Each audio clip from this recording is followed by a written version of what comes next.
everybody. Cinephile Mike here. Today, I am joined by writer, director, and producer Hal Kirkland to discuss his new sci-fi dark comedy short, Please and Thank You, which is making its U.S. premiere at the Oscar-qualifying Indy Shorts International Film Festival. Please and Thank You stars Tony Cavalero, and the film imagines an AI uprising in which one ordinary man discovers that his survival may hinge on one surprisingly simple habit. Using those words that we have sometimes forgotten when we were kids. Blending sharp comedy, inventive world building, and heartfelt observations about our increasingly complicated relationship with artificial intelligence. Please and Thank You asks what our interactions with machines reveal about us as people. Hal, thank you so much for taking the time to chat with me today, and congrats on the film's continued festival run. Yeah, thank you. Yeah, thanks for having me. So, there have been quite a few recent films exploring artificial intelligence and our dependence on technology. What made Please and Thank You the story you wanted to tell right now? And what perspective did you feel that you could bring to that conversation? Yeah, I think with artificial intelligence, it's like, it's become ubiquitous with like almost every single function of what we do. And look, I wrote it a while ago, wrote it a couple of years ago, and it was when it wasn't ubiquitous. It was actually the main things that we're dealing with were Siris and Alexas and that sort of stuff. So it's been interesting, like the script adapted over time. And then the way I approached the film also sort of changed because things were just so rapidly updating. But I think that the difference in, my approach is that a lot of the AI films or literature are a bit doom and gloom, and I'm not saying mine isn't because there's an AI apocalypse happening, but often it's like I think that where it separates is that that's almost like the wrapper when it's actually really about this sweet relationship between this sentient being and its owner. And I think a lot of apocalyptic films overall are very much like the way that you survive is by being ruthless, or the most intelligent survives, or the strongest survives. Whereas this uh, kindness, the simple kindness and simple civility is actually the strength, and it's not considered a weakness anymore. So I feel like that separates it. It's a from many others at least. And so that was the inspiration for it too. And in that, you balance the big sci-fi presence with a surprisingly intimate character study with Nate.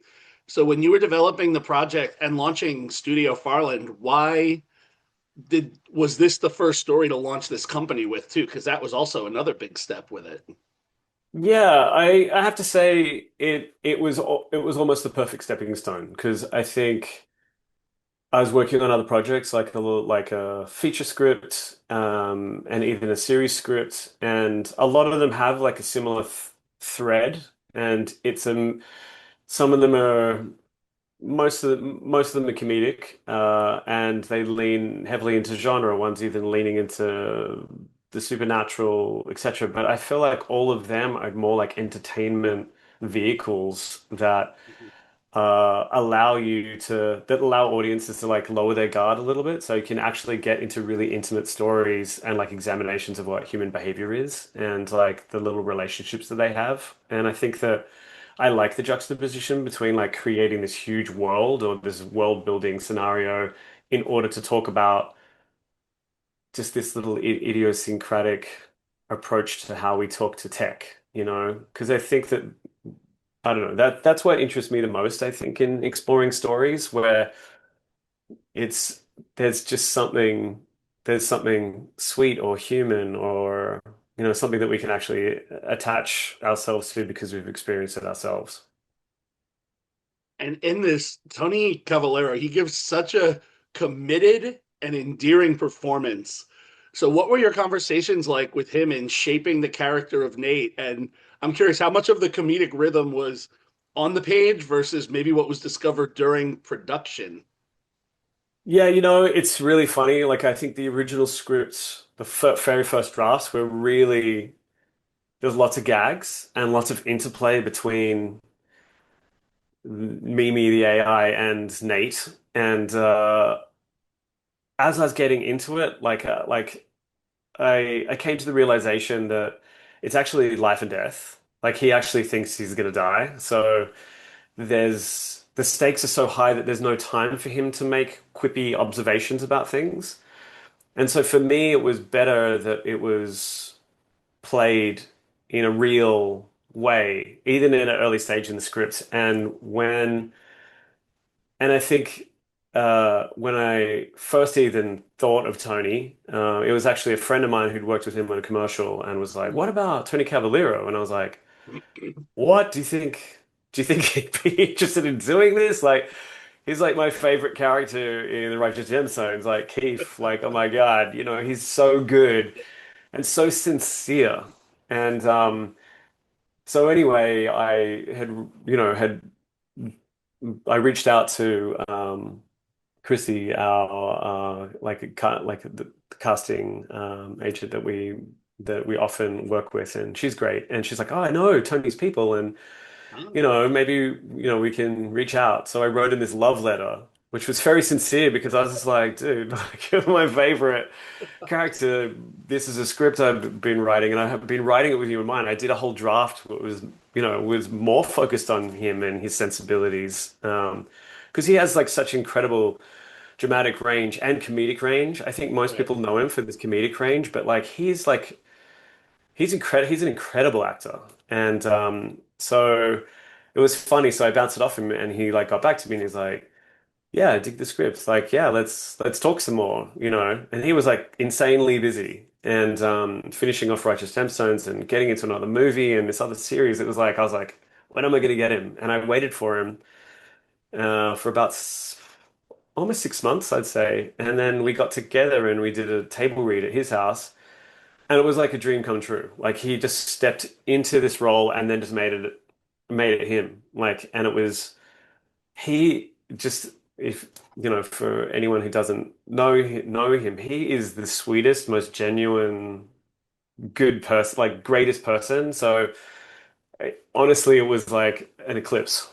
Like just two things kind of lined up, and when he had ideas too, and he was like feeding in like great like just great ideas or approaches, or hey, I want to approach it this way, and it was always a conversation. And I just think that he did great. He like completely elevated the character.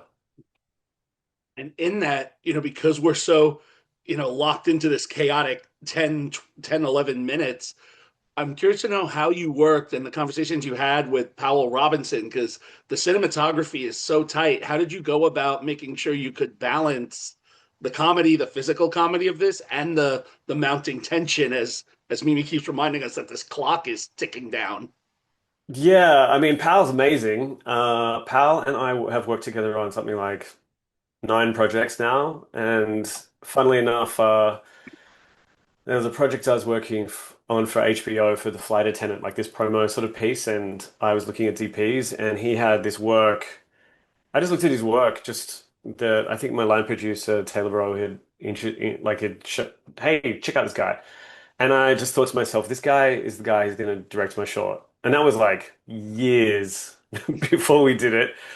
And then we got into this rhythm of working together all the time. So like he's extremely collaborative. He's like got incredible vision, and we just kind of got into the space and we felt it out. So like we didn't have like a lot of time as far as like like a rehearsal day or anything like that, but we did, meet up in the text card and we tried to work out pretty much every shot. And I had a friend also, Ed Robles, where we filmed a lot of the scenes just with him on the floor, crawling around on the floor, or moving away through the kitchen. And because I really needed to map the space because it is so physical. And the apartment that I'd been writing to was similar, but a different format. Like it was just a drawing I did. Like that was how I was imagining the script. I just did a drawing of the apartment. And this one was a little bit more windy, windy. And so I had to like reimagine it. But the beauty of the space was that it actually fit the action. in a really, really cool way. And Yeah.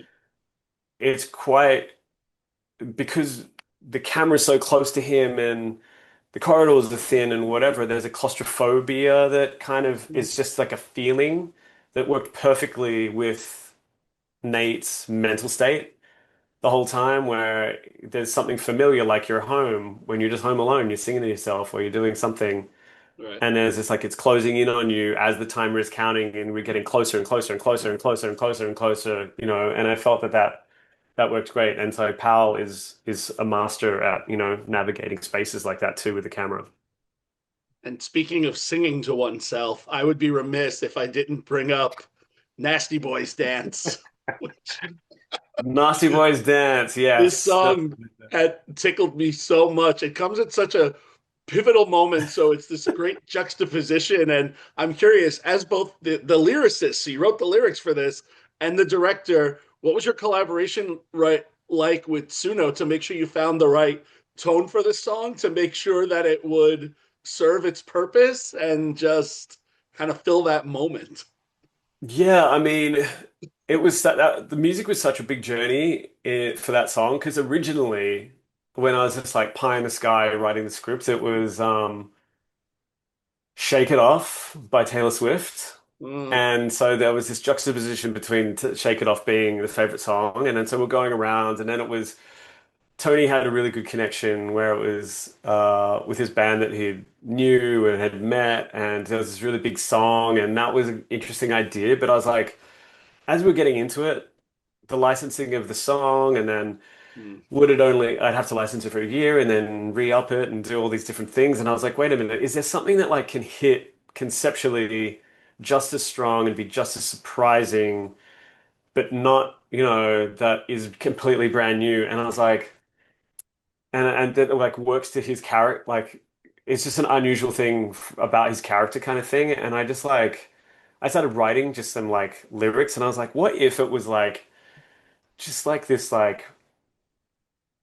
club track, like this dirty club track about like shaking your ass, it's like, and it was the funniest thing, and I was like messing around with it for a while, and then I basically, yeah, I'd figured out sort of what style of it, because I just think it needed to hit like almost like an unexpected genre that you didn't need to know anything about, but you right. could get instantly. And then it feeds back into it being an unusual, like a funny song, for him as a character. So I just like I remember making it, and like Suno obviously, is like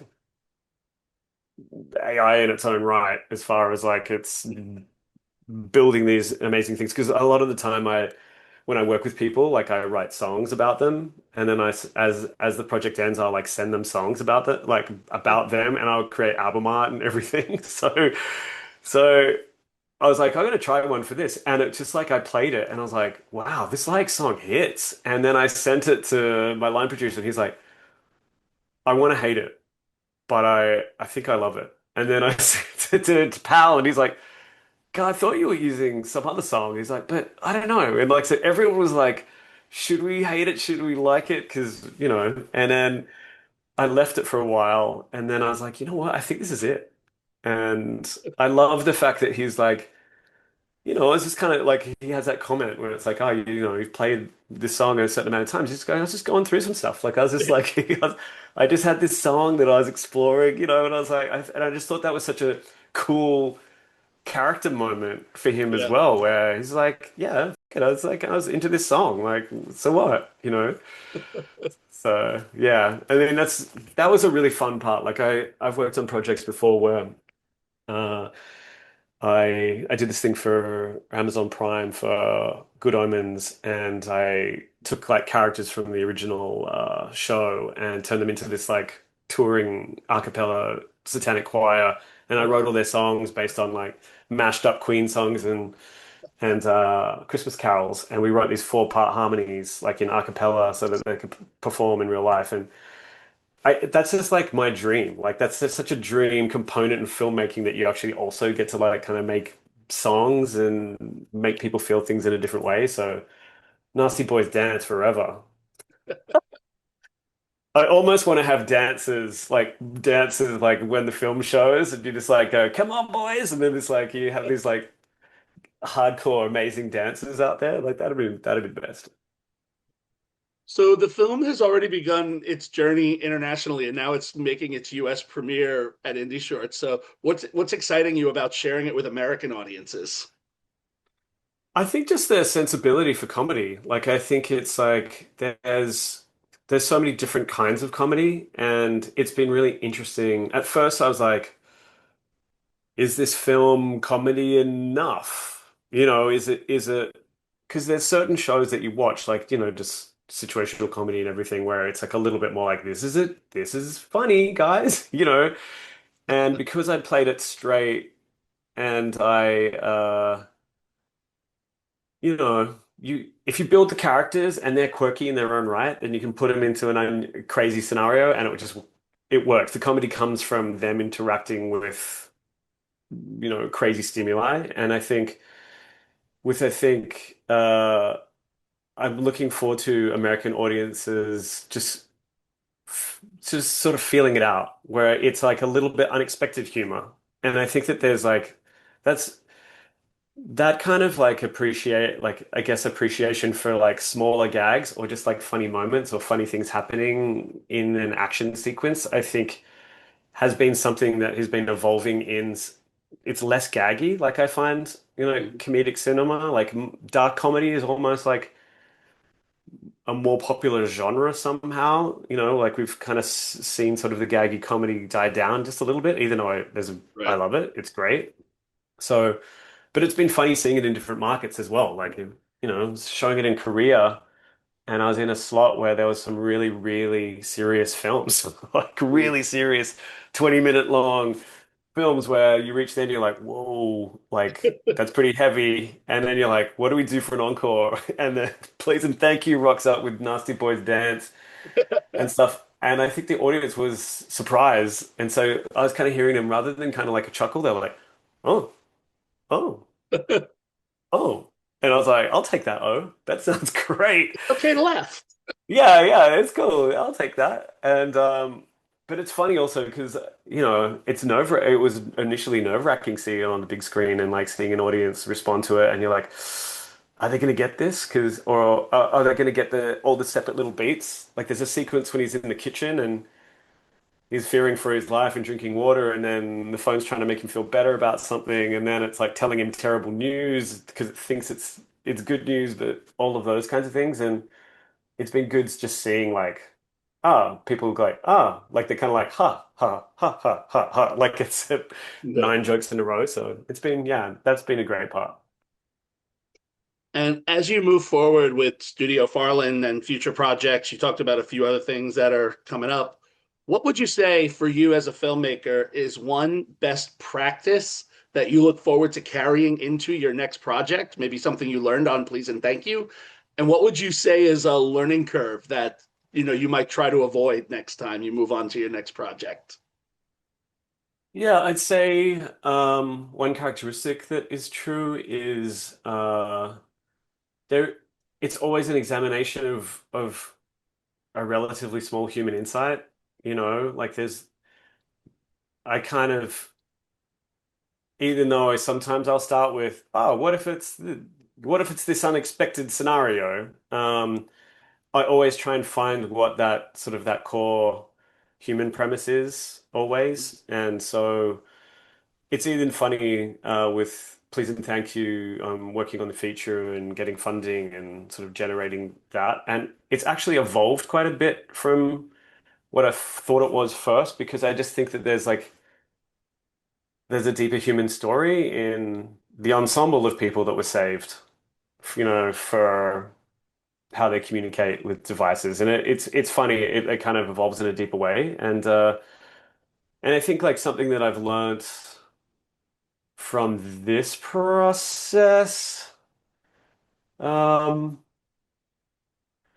it's kind of a tricky one actually. I think I know what a mountain it is to make a film now, and I can prepare myself mentally for like the challenge of how alone you are when you're making a film, because Mhm. once you eventually make it, you're just like you're in this zone until it's done, and everyone feels, everyone doesn't have the commitment. No one's going to love your film more than you do, and you have to maintain that momentum. So I think what I try to do is build a lot of that momentum and infrastructure ahead of time, and definitely try and find partners early that were going to be all the way through.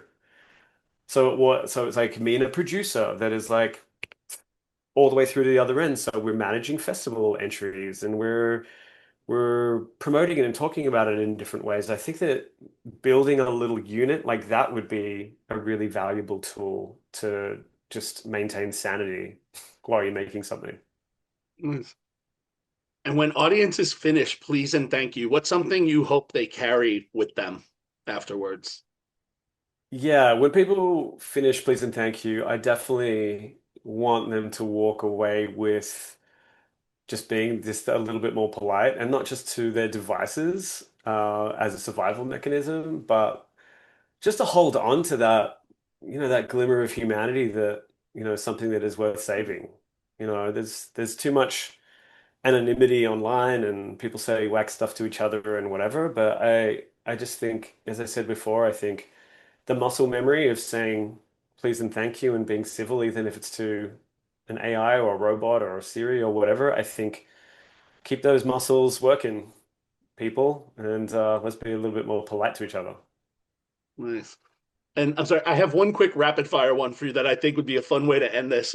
And I don't want to spoil too much, but Nate is advised to pack some very specific items for the apocalypse, including a few that genuinely caught me off guard.